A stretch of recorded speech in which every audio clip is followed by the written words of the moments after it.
Political science একাডেমির YouTube চ্যানেলে সবাইকে স্বাগত।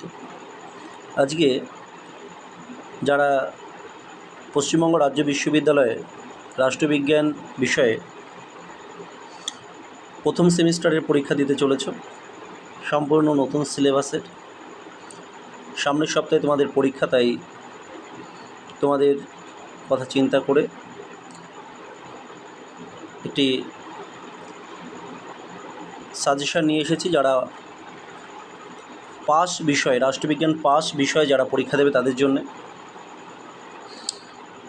দেখো, এবার তোমাদের দ্বিতীয় পরীক্ষা, মানে এর আগে একটি ব্যাচ যারা পলিটিক্যাল সায়েন্সে ফার্স্ট সেমিস্টারে পরীক্ষা দিয়েছে, তোমরা হচ্ছে দ্বিতীয় ব্যাচ যারা এই পরীক্ষায় বসতে চলেছ।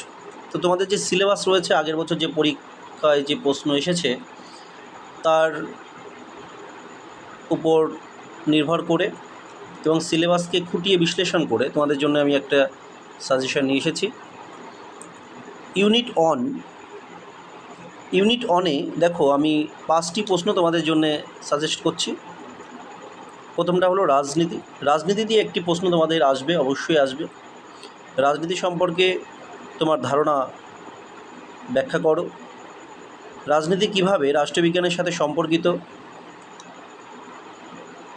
রাজনীতি চর্চাকে বৈজ্ঞানিক বলা যায় কি না, তোমার উত্তরের সপক্ষে যুক্তি দাও।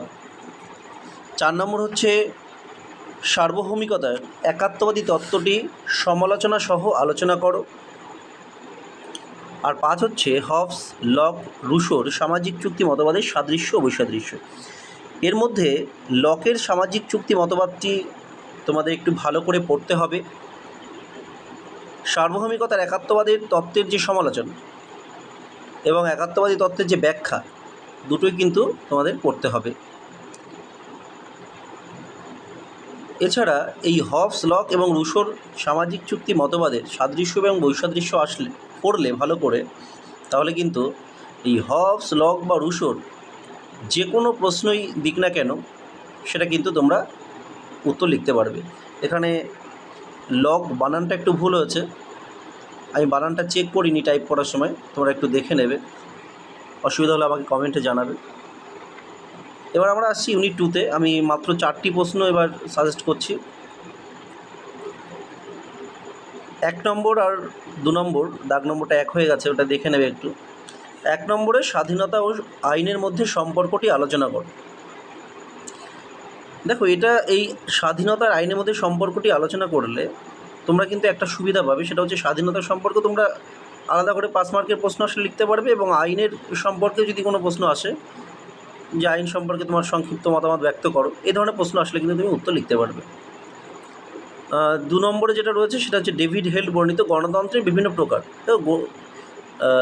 ডেভিড হেল তার গণতন্ত্রকে 2 ভাগে ভাগ করেছিলেন। একটা হচ্ছে সনাতন বা প্রাচীন গণতন্ত্র, একটা হচ্ছে আধুনিক গণতন্ত্র। এর আবার 4টি করে পার্ট রয়েছে। তো যদি প্রশ্নটাকে ভেঙেও দেয় সনাতন বা আধুনিক, তোমরা লিখতে পারবে, কিন্তু ডেভিড হেলের প্রশ্নটি অবশ্যই পড়তে হবে, এটা কিন্তু পরীক্ষায় আসার সমূহ সম্ভাবনা রয়েছে। 3 নম্বরে রয়েছে রলসের ন্যায়ের ধারণাটি।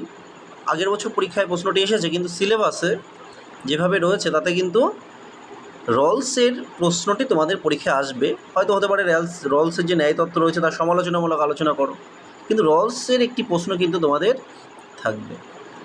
আর 4 নম্বরে যে প্রশ্নটি দিয়েছি যে সাম্যের সংজ্ঞা দাও, এর প্রকৃতি আলোচনা করো। তাহলে দেখো, এখানে আমরা 3টি বিষয় পাচ্ছি, কিন্তু সাম্যের সংজ্ঞা পাচ্ছি, স্বাধীনতা, আইন, 3টি আলাদা করেই আমরা একত্রে পড়লেও আলাদা করে কিন্তু 5 মার্কের প্রশ্ন আমরা লিখতে পারব। তো এটা আমার মনে হয়েছে, আমি দিলাম। সামনের সপ্তাহে পরীক্ষা হওয়ার পরে আমি অবশ্যই প্রশ্ন নিয়ে একটা বিচার বিশ্লেষণ তোমাদের সামনে করব, এবং পলিটিক্যাল সায়েন্সের একাদশ শ্রেণী, দ্বাদশ শ্রেণী, বিএ পাস বা অনার্সের সমস্ত প্রশ্নের উত্তর, সমস্ত প্রশ্নের ব্যাখ্যা নিয়ে আমি আমার চ্যানেলে মাঝে মাঝে হাজির হব।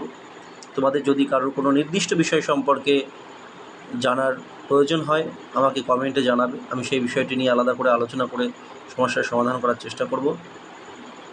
সবাইকে ধন্যবাদ জ্ঞাপন করে আজকে এই ভিডিও শেষ করছি।